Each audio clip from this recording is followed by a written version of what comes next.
July গণহত্যায় 13 August পর্যন্ত সমগ্র বাংলাদেশের শহীদ হন 875 জন মানুষ, যার মধ্যে কমপক্ষে 422 জন বিএনপি রাজনীতির সঙ্গে জড়িত।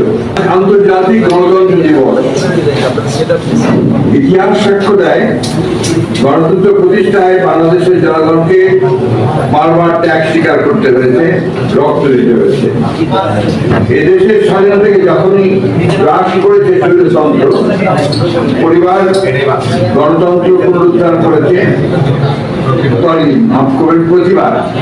প্রতিবার গণতন্ত্র পুনরুদ্ধার করেছে বাংলাদেশ জাতীয় দল বিএনপি।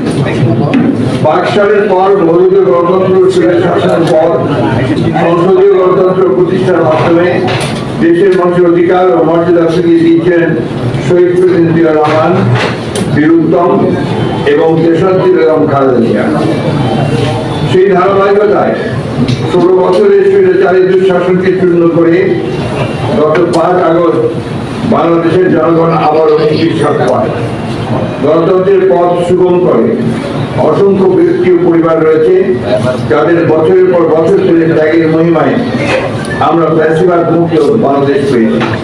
বিভিন্ন প্রতিবেদন অনুযায়ী জুলাই গণহত্যায় 13 আগস্ট পর্যন্ত সমগ্র বাংলাদেশের শহীদ হন 875 জন মানুষ, যার মধ্যে কমপক্ষে 422 জন বিএনপি রাজনীতির সঙ্গে জড়িত।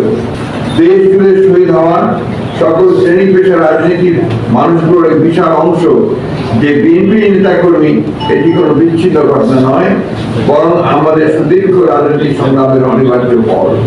পোশাক শ্রমিক কিংবা রিক্সা চালক, পাবলিক কিংবা প্রাইভেট বিশ্ববিদ্যালয়ের ছাত্র, বাম কিংবা ডান আদর্শের অনুসারী, সকল মত ও পদের রাজনৈতিক কিংবা অরাজনৈতিক ব্যক্তি, হতাহতের পরিচয় যাই হোক না কেন, প্রতিটি প্রাণের মূল্য ও রক্তের মর্যাদা সমান। আর তাই সমান গুরুত্বের সাথে প্রণয়ন করতে হবে প্রতিটি হত্যাকাণ্ডের তালিকা, নিশ্চিত করতে হবে সুবিচার। শেখ হাসিনা পদত্যাগের জন্য জাতীয় ঐক্যমত্য আমরা দেখতে পাই, তা হঠাৎ করে গড়ে ওঠেনি। এটি মূলত অবৈধ সরকারের অত্যাচার, অবিচার, দুর্নীতি, দুঃশাসন, বঞ্চনা, অবজ্ঞা ও শোষণ নির্যাতনের বিরুদ্ধে মানুষের পুঞ্জীভূত ক্ষোভের বহিঃপ্রকাশ। দেশের প্রধান রাজনৈতিক দল হিসেবে গণ আকাঙ্ক্ষার প্রতিফলন ঘটিয়ে গণ অভ্যুত্থানের সর্বশক্তি দিয়ে রাজপথে নেমে এসেছে বিএনপি ও এরা সকল অঙ্গ সহযোগী সংগঠন। আন্দোলনের কৃতিত্ব নিয়ে রাজনৈতিক ফায়দা হাসিল নয়, বিএনপির উদ্দেশ্য ছিল সর্বস্তরের নেতা কর্মী সহযোগিতা অংশগ্রহণে গণ অভ্যুত্থানে সাংগঠনিক ভূমিকা রেখে ফ্যাসিবাদের পতনের মাধ্যমে একটি গণতান্ত্রিক বাংলাদেশ প্রতিষ্ঠা করা। আর তাই বিএনপির যে 60 লক্ষ সদস্যের নামে ফ্যাসিবাদের সময় মিথ্যা মামলা হয়েছে, তার সুবিশাল অংশ সাধারণ মানুষের পাশে থেকে রাষ্ট্রযন্ত্রের ষড়যন্ত্র নিপীড়নের বিরুদ্ধে ঝাড় হয়ে রুখে দাঁড়ায়।